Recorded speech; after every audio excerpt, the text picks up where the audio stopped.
ofu mbọsị n'otu oge enwere ofu eze ya na nwunye ya n'obi mwute ha amụghị nwa ọbụla ma ncha.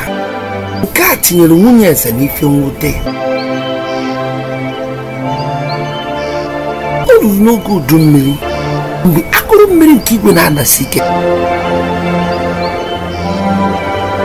Nwunye eze tukwu anị n'akụkụ ubi ya.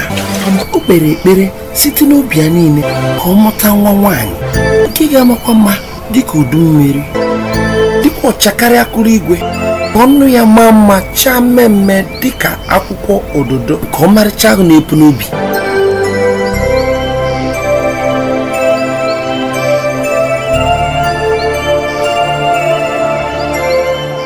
A sakwara ya ekpere ka otu afọ gachara.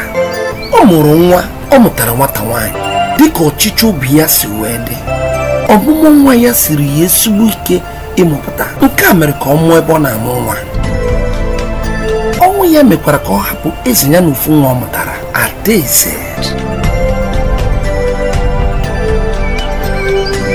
Ka ụbọchị na-aga n'iru, Adaeze malitere jụba ese maka nne mụrụ ya.